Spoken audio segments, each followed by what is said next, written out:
I'm so proud, Tony, of so many specialized carriers and drivers out there that are willing to leave money on the table for the damn sake of safety. My God, we only have one life to live, you know?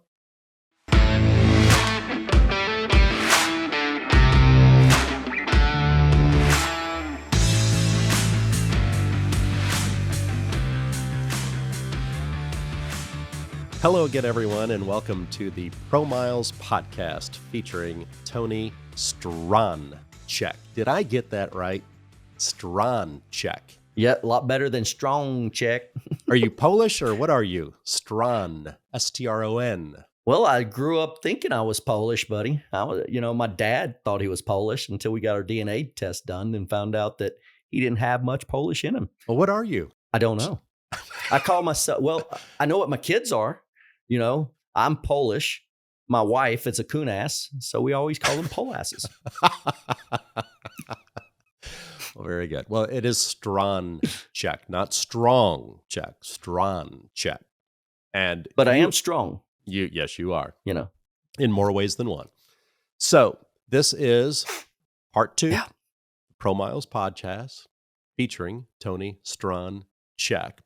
And if you listen to part 1, we introduced ourselves briefly, and we discussed a little bit about the exciting different types of podcasts that we're going to have moving forward, the types of guests we're going to have, bringing decision makers at the highest level, but also bringing folks like us and drivers and dispatchers and bringing them together and watching the discussion flow back and forth. We spent a lot of time talking in part 1 about various aspects that Tony and ProMiles is involved in: truck navigation, fuel, IFTA, IRP. Today in part 2, ProMiles is that diverse, folks, that we have to have a part 2 of our inaugural podcast. We're going to focus on a little bit of oversized, overweight issues, permitting issues that ProMiles is very, very involved in. Tell us about the permitting background, Tony, of ProMiles. It's a big part of what we do. It is. Well, first of all, both myself and my partner, Tim Pilcher, we both grew up in the permit world. We helped get licensing, registration, fuel tax. We did all this kind of stuff for our parents. And, through the years, the regulatory compliance side of the business, it's complicated. There's a lot of regs to kind of figure out. It is very complicated and complex, Tony, and that's actually the subject of our podcast discussion today, and that is the truck accident lawyers that are out there. And that brings forth a lot of emotion from a lot of different people. But in my world of specialized transportation, never before did we see the truck accident lawyers really zeroing in on that particular aspect of quote unquote truck accidents. But as we're going to share with you today, attorneys are discovering just what you said, that it's complex enough in the regular trucking industry, all the rules and such. But when you start talking about moving an oversized, overweight load, you can times by 15 the number of rules and provisions that drivers of these loads must follow from one state to another, sometimes, from one county to another.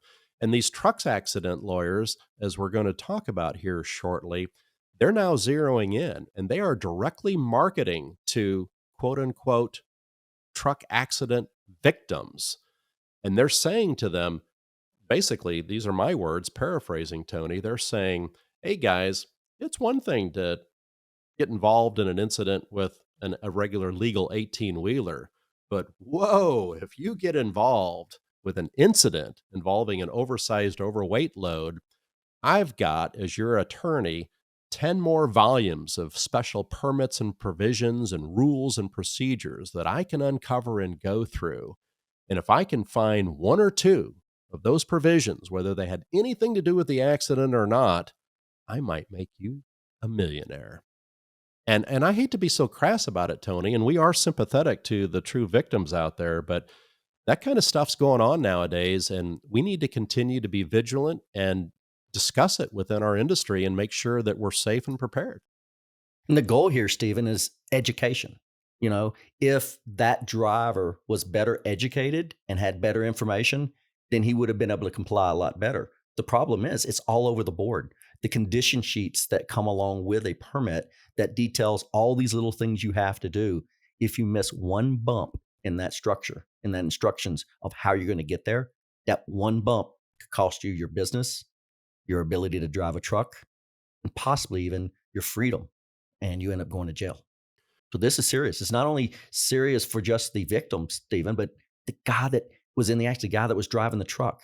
Oh my If god, his yeah. lack of information, lack of knowledge, you know, everything that guy had, he's going to lose because his whole life was driving that truck. Yeah, and I hate to use the word nuclear verdict because that's a new catchphrase now in our industry when we're talking about this. But whether you want to call it a nuclear verdict or not, a growing number of cases are developing in the specialized transportation world and the trucking world that are costing, in some cases, drivers and owners of companies their entire company or their life in some cases. Now, the thing I hate worst about podcasts is if somebody starts reading something, and maybe our wonderful producer Megan will put this up on the screen later, but to set the table, Tony, for this discussion, I do want to read a couple of sentences, and this is out of a truck accident attorney's marketing information directly to potential victims in incidents involving an oversized load. And I just want to read through these couple of sentences from this attorney's marketing material. One of the first and most crucial steps in any personal injury claim is determining what rules the negligent driver should have been following and whether or not they did so. For truck accidents involving oversized and overweight loads, there are many more rules and regulations, and this is what you were referring to, Tony, to be followed than even for an ordinary truck driving situation, which itself is more complicated than the general laws for operating motor vehicles. Accurately and thoroughly identifying the applicable rules for a particular OSOW truck accident and whether the driver and escort crew followed them is key to successfully concluding any resulting personal injury claim or lawsuit. And here's their clincher. If you or a family member has suffered a serious injury due to negligence of an oversized overweight truck driver, please contact us today at blah, blah, blah, blah. Now, again, Tony, just to set the tone, I mean, you and I are both God fearing men. We are very sympathetic and understanding and so sorry when someone truly is legitimately injured in any accident, let alone a truck incident.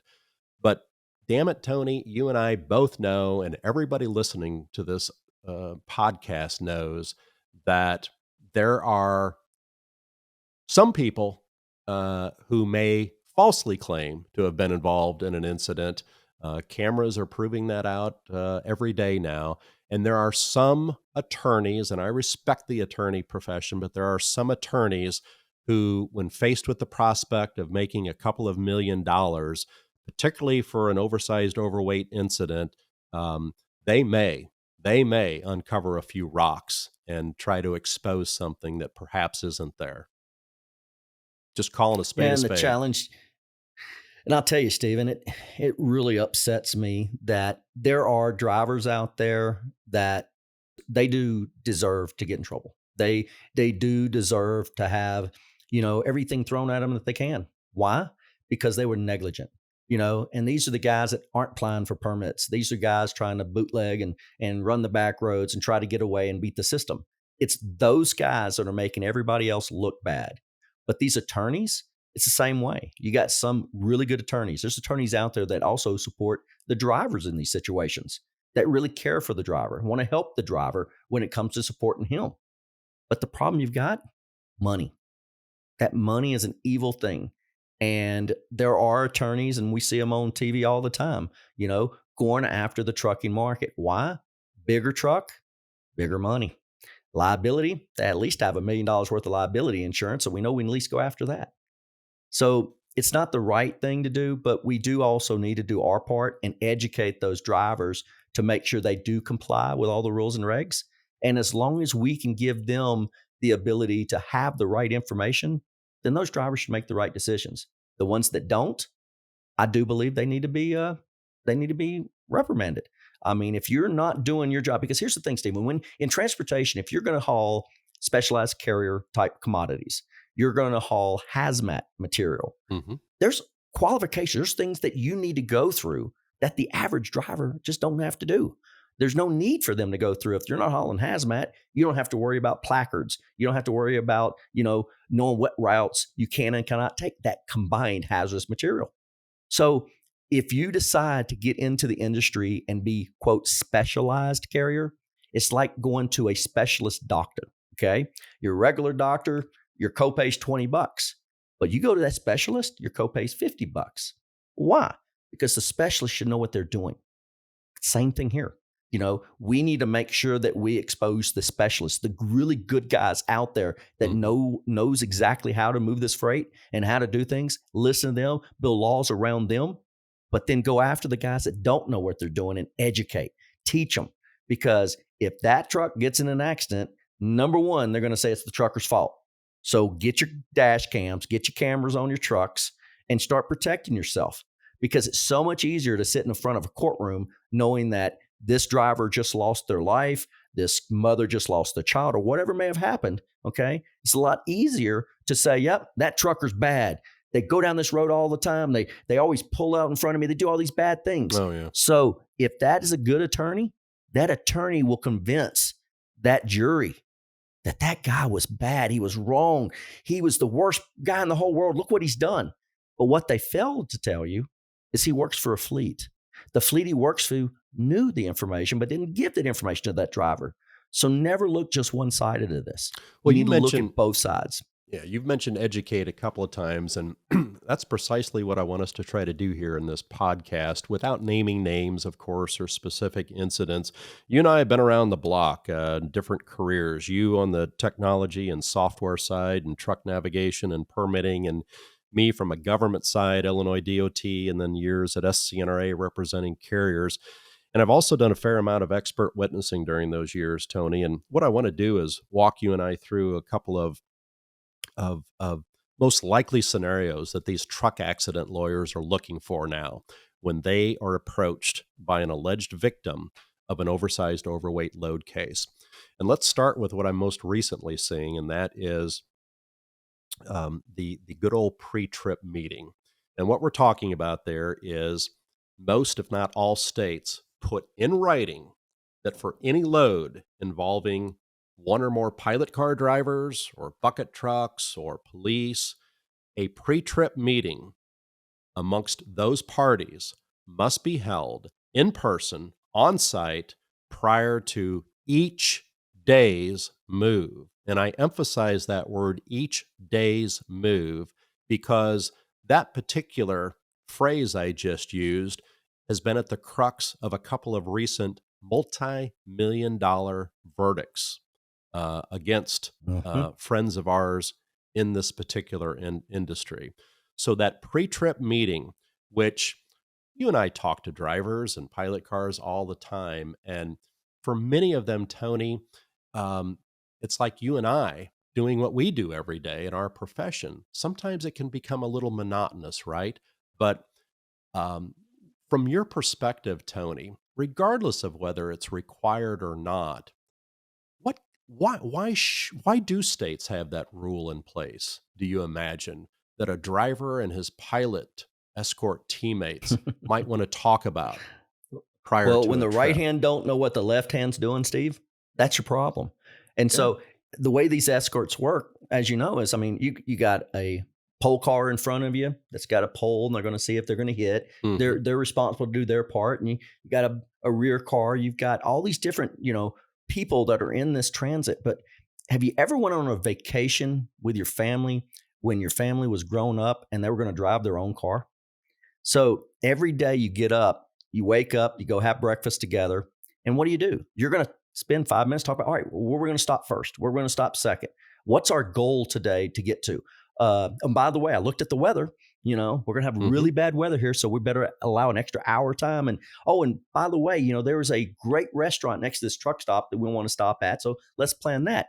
So as a family, before we were to leave, if I didn't do that, they have That's a no idea great where I'm going. If analogy. I'm the That's a lead great car and analogy. I'm driving Mhm. down the road, eh, my concern, Stephen, is if your team, just even like a football team, are you going to have your team go out there and your quarterback know everything he wants to do, but he didn't share any of those things with any of the other members, how can you play as a team if you don't communicate as a team?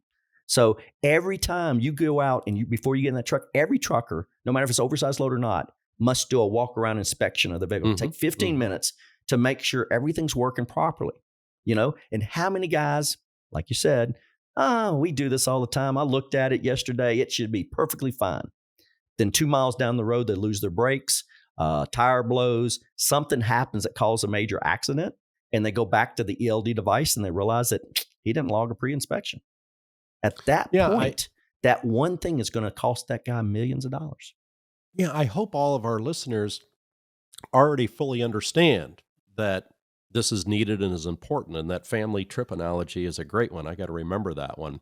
But even if you don't acknowledge that, as a viewer or listener to this podcast, what I have instructed to my past customers and clients in the specialized transportation industry is don't count. Don't count on your driver or the pilot to necessarily remember. They're human to remember to have that, even if it's a 5-minute meeting every morning. But set some mechanisms in place, just like you do within ProMiles. Yourself and Michelle and others have policies and procedures in place that cause the rest of us every once in a while to say, oh, yeah, yeah, I need to remember to do that. Have a mechanism, Tony, in place at central office or dispatcher. In fact, make 2 or 3 people responsible every day to ensure in writing, by video, by picture, or otherwise, to make sure that damn pre trip was held, even if it's just 5 minutes. Because again, Yep. Tony, I can't emphasize enough, and you know some of the incidents I'm talking about. Carriers and drivers have lost hundreds of thousands of dollars, millions of dollars, because for even 5 minutes at the beginning of a multi Yep. trip, multi state, multi day trip, they didn't stop and have 5 minutes of discussion. And you talked about family analogies, but the real life analogies are hey, we got a bridge coming up in 40, 50 miles. And it's one of those tricky bridges where it's a span bridge. And remember, we got to be in Yep. the left lane, not the right lane, those types of things. Or we've got an intersection coming up in the next city about halfway through our day. Here's our plan as we go through here. Yep. Communication, what to say, stop, stop, stop. But just can't emphasize that enough, Tony, on those pre trip meetings, costing our industry needlessly, foolishly costing our industry millions of dollars. And not only that, Stephen, the thing you got to look at, this having that meeting is an obvious thing that has to happen. It's different when you have one truck and I'm driving the truck and it's just me. Okay. I talk to myself. I know what I'm going to do. I can communicate by saying, hey, idiot, you should have took a left here instead of a right. But what if you've got cars in front of you, you got cars behind you, you got bucket trucks, you got law enforcement and everything else. If you don't coordinate these things right, it's going to take you 3 times the time to get from point A to point B because nobody knows. Somebody's going to take the wrong exit. Somebody goes, well, this is where we want to eat at. I want a McDonald's, but the driver wants a Burger King. You've got to coordinate these Yeah. things. It's life. Amen. Enough of the pre-trip. Next real life scenario, and I'm seeing cases against OSOW drivers in our industry for this specific reason too. And you've heard me, Tony, talk in our truck navigation meetings internally with ProMiles about curfews and those types of things. And Mhm. here's why. In real life, drivers and carriers are losing cases for millions of dollars. In one particular case, and I can't say too much, but in one particular case, a driver going from one state to another had maybe 20 minutes left to get to their destination. And like a typical OSOW load, Tony, there had been delays that build up throughout the day. These are big objects that have to move and sometimes get delayed. But he was 20 minutes away from his destination and his sunset provision kicked in. As you well know, and everybody knows listening to this, OSOW loads, more often than not, are required to shut down either at sunset or usually within 30 minutes of sunset. 10 to 12 minutes past that sunset provision in that particular state, this wide load is on a 2-lane road, elderly couple coming the other way. Um, And it's still debatable to this day, Tony, who was at fault. The wide load permit, well, technically, the driver was at fault because of the curfew rule, but had he not been past his curfew by 12 minutes, Tony, he was en route. Yes, he had a wide load. Unfortunately, had been routed on a little shorter 2-lane road, but tragically, the elderly couple coming to, um, they made some decisions. The driver of the load made some decisions, and um, the the um, the elderly couple pulled over, and as they attempted to come back over after the load passed, struck the trailing Chase pilot car, Mm. and were tragically killed. Had it not been for a curfew situation, I'm not trying to make light, Tony, of this tragedy, but had it not been for that sunset situation, this would Mhm. have been, and I was called in on this case, this would have been a very, very difficult case for a judge or jury to determine. But because, Tony, of that curfew, that driver Mhm. being 10 minutes past when he was supposed to be driving, that driver and that carrier got nailed to the wall, and one of those carriers Yep. is out of business today. Curfews, Yep. curfews, curfews. Yeah. And it's also not just curfews. You also have weather, don't you? On Yeah, the weather yeah, side, yeah, in certain yeah. type of weather, you got to pull over and stop. And these are the things that are going to keep us safe. There's reasons these rules are there because we've done this for a long time. Us as the North America being the lead in the world, we know what we need to do. The average driver knows what he needs to do, but you start getting into some of these other pieces, and all of a sudden you've got pages and pages and pages of condition sheets. So when you get a permit, along with that comes, well, here's all the conditions, here's all the do's and the don'ts and the extra things you need to worry Mhm. about, and some of that could be many, many pages long. And to be honest with you, you read some of them, it's kind of confusing too. So who determines where the sun's at to call it, that time of the day? There's it's very difficult for the drivers in the industry to comply with all these rules if they're so dynamic. And this is why specialized carriers are special people.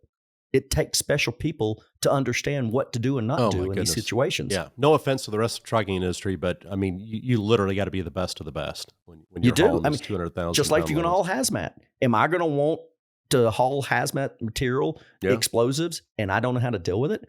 And I'll be sweating my butt off trying to drive down the road trying to do this. I mean, you Yeah. got to have again, knowledge, communication is the key.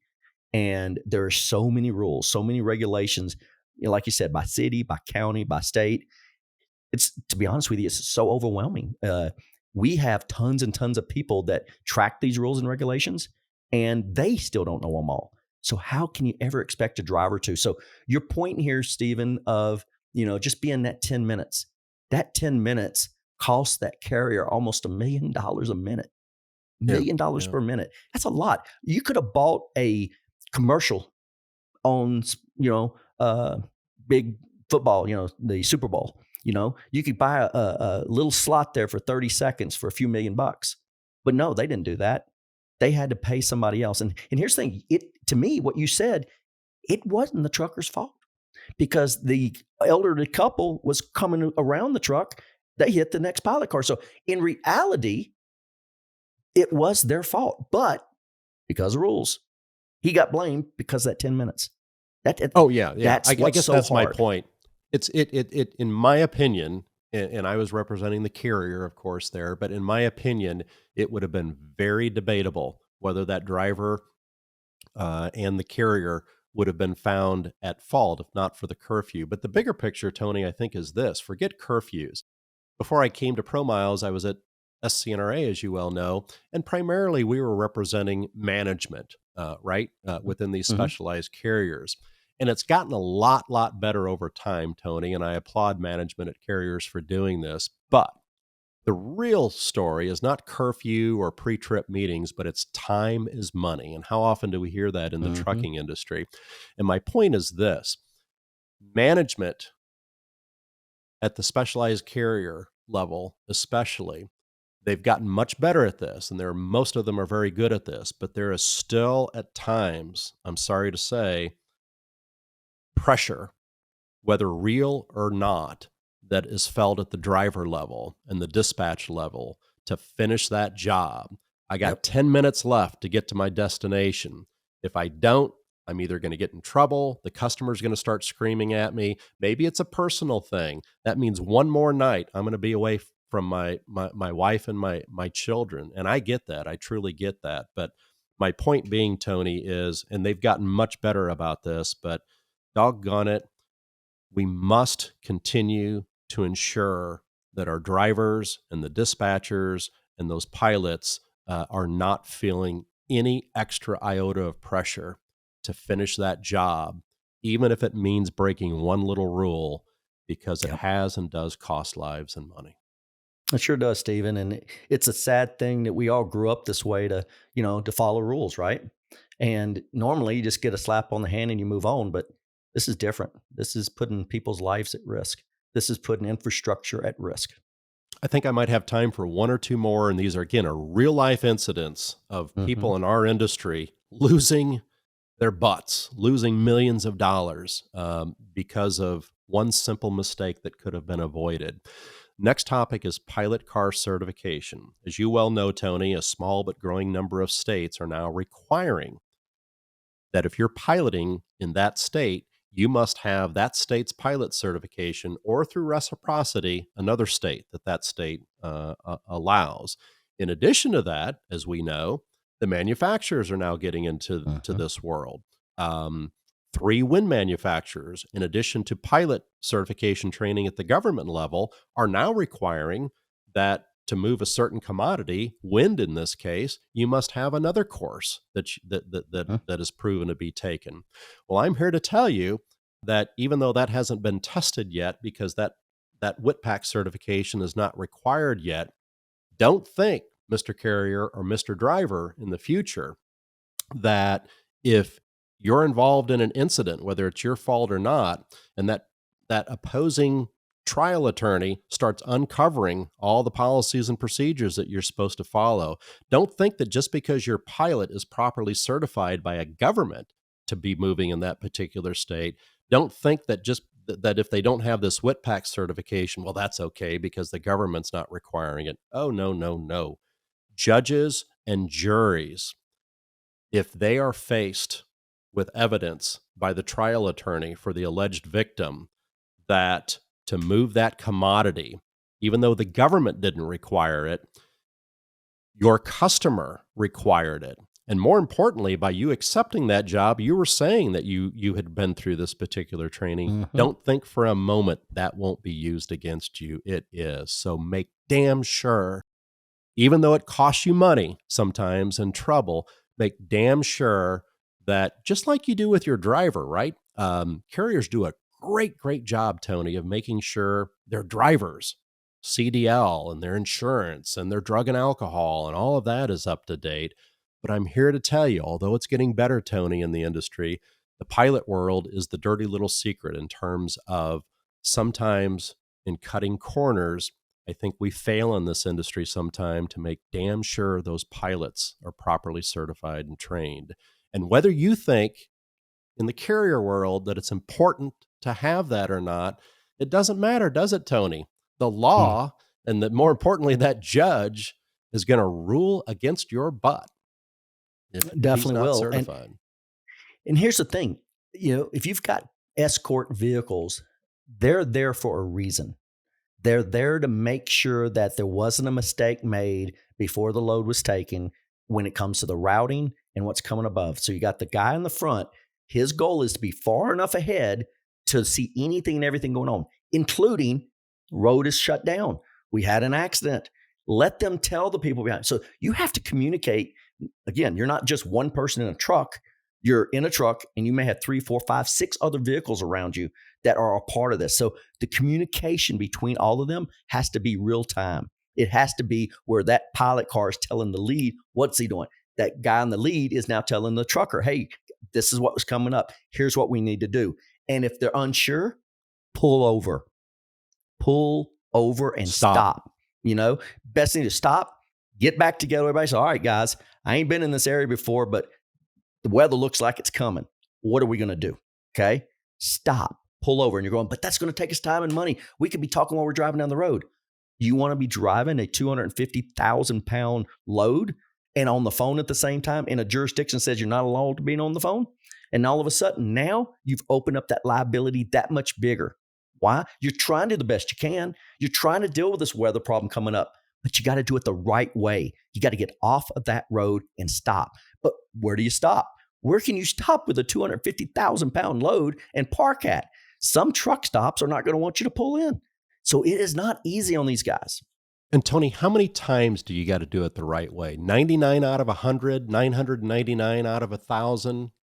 Nope, it's that Every one time. time. It's that Mhm. one time that you fail to do that. And bottom line is this, and before I get to the one last example, you and I, Tony, we've never professionally driven oversized loads in our life. We've never professionally managed a specialized carrier, but you and I have been in and around the periphery of this business for many, many years. And for me, Tony, the bottom line is, without being too preachy, is regardless of your personal feelings about whether uh, some silly obscure rule or provision within a state is legitimate or not. Yeah, we can all gripe about it at the water cooler, but the bottom line, I think, Tony, is everybody on both sides, management side and the driver and dispatcher side, chill out, relax, take your time, slow down, and at the end of the day, if you're not quite there with your load,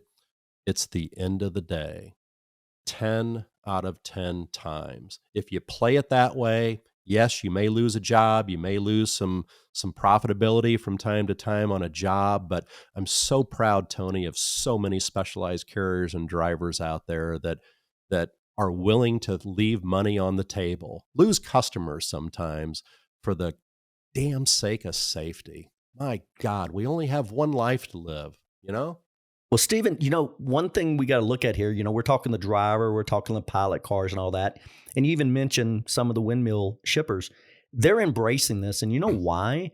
They would rather you take that 10 minutes and pull over and wait and be late for that delivering of that load versus the piece of equipment on there took 2 years to build, cost $5 million, but you got 2 more years to replace it. So if you get in an accident, the thing gets a structure, it hits a structure, then all of a sudden you've took that piece of equipment off the market.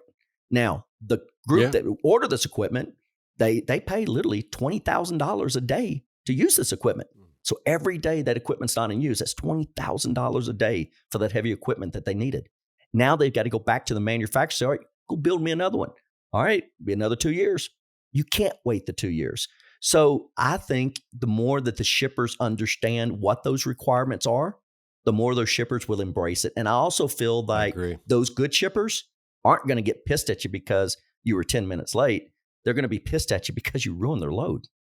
Oh my God, yeah, yeah. Last quick example, Tony, and then we'll wrap this up. And I saved this one for last because it's right up you and ProMiles' wheelhouse, and that is we're also seeing a growing number of incidents in which the OSOW driver and carrier and pilots did everything right, kind of like the other examples, with one exception, and that is for just a brief time in a couple of these cases, very brief time, just about 2 miles, went off route. Share with me from the heart, Tony, because I know you're emotional about this, as is Tim. The impact of technology that's out there, for the industry now to take advantage of, to simply ensure that their oversized, overweight load is on route. Yep. Well, part of that, Stephen, we did with the state of Illinois. We actually took the route that they produced as being their permitted load. And just for record, we do not do Illinois permits. And they're the only state that uses here.com routing technology Mhm. to actually route these things. But what we did is we took the data that gave us the breadcrumb where your truck was supposed to go. At each one of those, it gave you things like, pull all the way to the left, deflate your tires, all the specifics that have to be for that load are detailed in here. And what we did to help Illinois is we took that data and we turned it into a route guidance app. So basically, you can go download ProMiles route guidance. And today, Illinois is the first state that's got it. We've got 4 or 5 other states that are coming on board soon. And with this, you get your permit. At the bottom of your permit, you get a QR code. You just take this free app, don't cost you anything, don't cost the state anything. ProMiles is funding 100% of this on our own. We're giving it back to the industry. Why? Because today nobody can navigate an oversized load because you can't just route it, you have to guide it. You have to follow what the rule says. You have to follow these requirements. The other part about this is these restrictions. So as let's say certain restrictions come along with the weather, certain restrictions may come along with, how, is it daylight outside or not? Each one of these things we can incorporate within this to know where you're at, where you're traveling, and know to warn you that, hey, your time's coming up, buddy. You better slow down. And by the way, here's 2 choices of truck stop over the next 15 miles, but we recommend you stop there because there's nowhere else to stop. So bringing the technology from the permit and giving it a voice, voice system that talks to you and tells you what to do, just like a Google navigation would do. But the difference is we're not navigating you. We're following the route. Yeah. So as soon as you go to get off that route, we're going to scream like crazy, get back on that route. Do not detour off of that route. Well, I appreciate you plugging our audible routing. Even though you're my boss, I'm going to give you a raise for that because I wasn't expecting you to go there.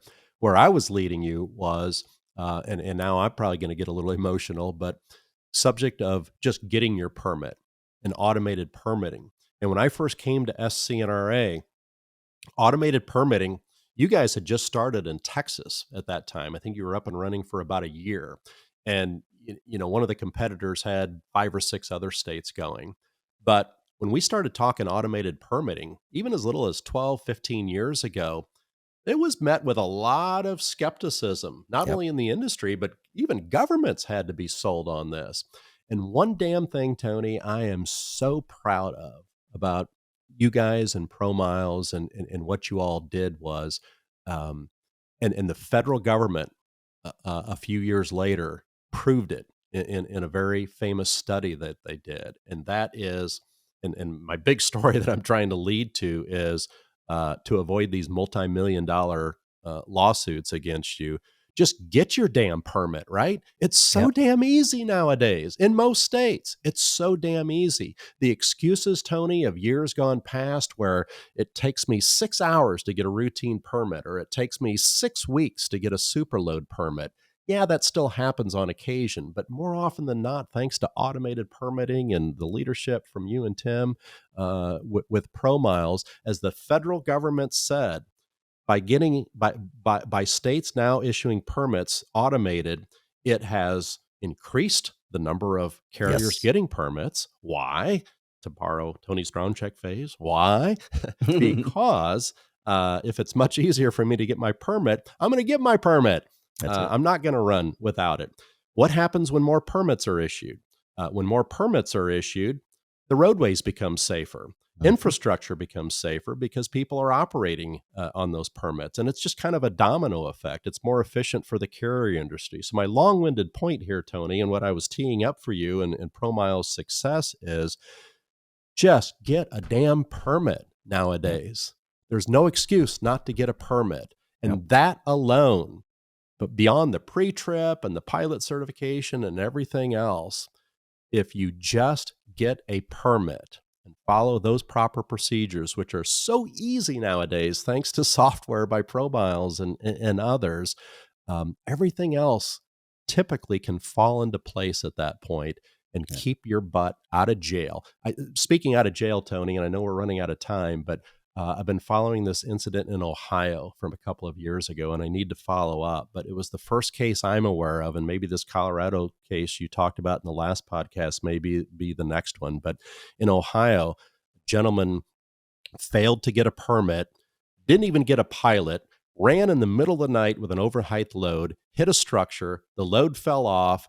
A woman driving up from behind struck that load. It killed her. He was charged with vehicular homicide. The first Mhm. instance I'm aware of an OSOW driver being charged with murder, Mhm. uh, seriously.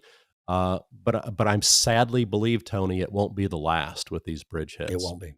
It won't. And Stephen, the one thing that was amazing to me when we started doing this, we like a good example, Texas was about 540,000 permits a year that they issued. They're almost 900,000 a year now. It's not that just so many more loads were needed to haul. No, that's how many loads were running illegal.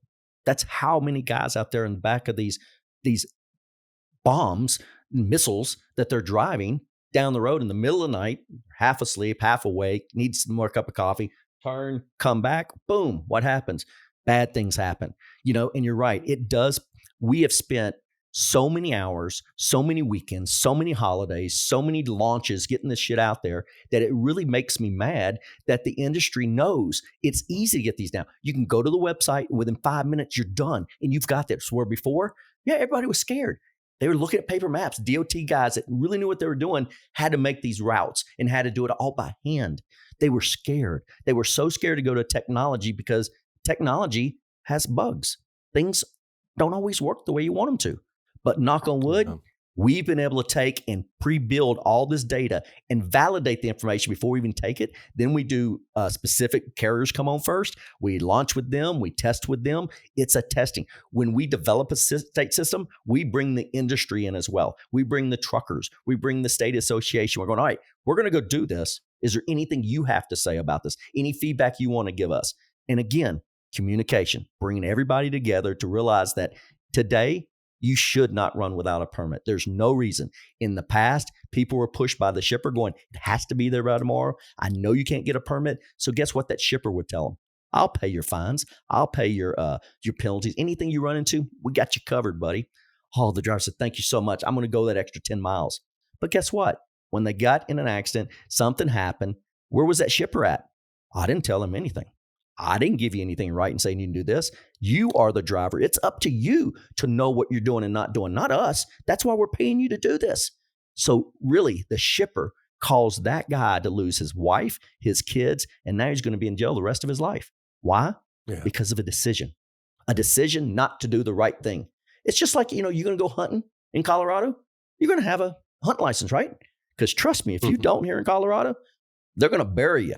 They're real picky about having a hunting license up here.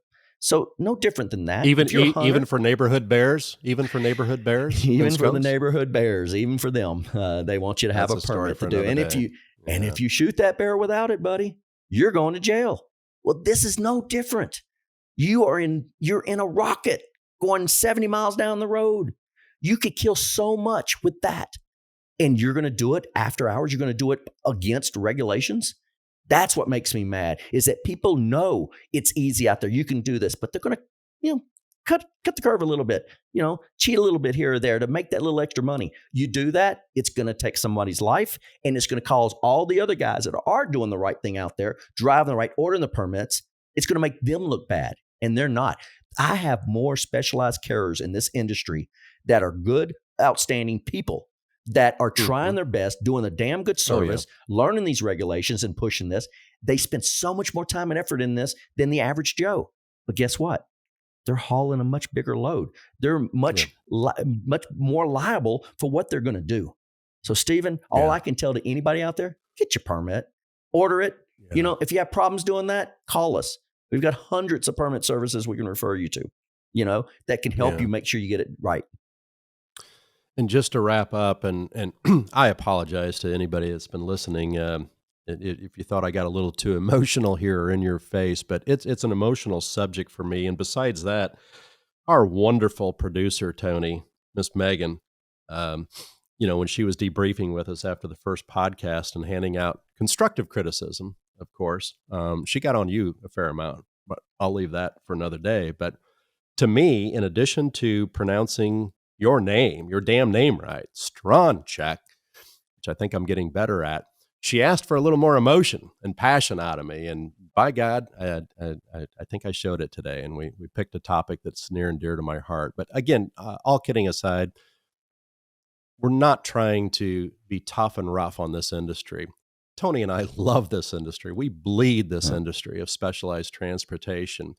What we're trying to do more than anything, what I'm trying to do in this podcast, is shock every last living one of us to out of that monotony of not making that mistake just one time, because all it takes is one time, Yeah. and that damn trial attorney, and I'm using that phrase loosely for that profession, if you're in an OSOW load and you get in an incident, whether it's your fault or not, and I know this from experience as being a criminal trial expert, they are nowadays, as I shared with you that marketing promo, nowadays, I bet you, unfortunately, they're going to uncover every last rock and provision. And whether you like that provision or not, if they find you didn't follow it, whether you're at fault or not, Mhm. you and your driver and your family and your company are going to pay for it. And so that's what the emotion's all about here. I love this industry, Tony, as much as you do, and I don't want to see any of my friends or colleagues in this industry suffer from another one of those ridiculous nuclear verdicts because of failing to get a permit or failing to run during curfew hours. I'm with you, Stephen. I love this industry. They're the best of the best. Without them, we wouldn't have anything. I mean, think about it, Stephen. If those truckers hauling those big loads wouldn't happen, I wouldn't be able to sit on the side of this mountain here in Colorado. The excavators couldn't have got up here. Nobody could have got things done to create this country the way it is without all this big equipment. We need this. And to keep us growing, to make our infrastructure bigger and better, and to solve a lot of the other issues going on with our infrastructure, it takes time. But it takes us as an industry to embrace this. And again, I hate ever hearing that somebody traveled through a state with a permit system that we have and thought they just couldn't get it quick enough and they just Mm, didn't do it. That just it hurts my heart. It hurts our industry. And if anything, it just makes us look bad. And there are guys out there that deserve this. Like I said, guys out there that aren't following the rules, guys out there that aren't doing the things. But those that are getting judged as if they wasn't.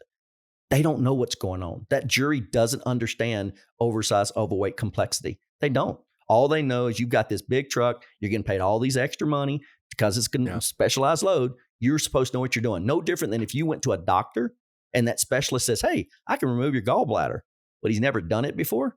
And you're going to have him remove your gallbladder? Well, that's up to you. You should have done your background check. Great That's analogy. why Great out there in analogy. this industry, a lot of these shippers out there are now embracing this. Why? They've solved too many problems, too many accidents. They would rather take extra time and get that windmill where it needs to go, get that blade to where it goes. Do you know how long it takes to build one of those? Do you know what it would Mm, take to redo it? I mean, it's just like about this big equipment. It costs a lot of money and a lot of time. And if they can produce them faster, we would have a lot more windmills. yeah. This time, Miss Megan, I mean it. I really am going to wrap it up this time um, by saying this: if you enjoy good, honest, frank talk about specialized transportation, oversized, overweight, keep tuning in, because as we said in our inaugural Part 1 podcast, we're going to bring you all the state officials from across the country that control these permits that we just talked about. We're going to bring specialized carriers, folks from the federal government, lots of great guests, in addition to our other podcasts, which will focus on truck navigation and fuel issues and routing and IFTA and IRP and those types of issues. And where, Tony, and I'm asking you because I already forgot our producer's instruction, where might our listeners find those future podcasts? Podcast at ProMiles.com. Thank you, brother. Been enjoyable. Thank you. Look forward to seeing Peace you all out, next folks. time. Be safe. Take care.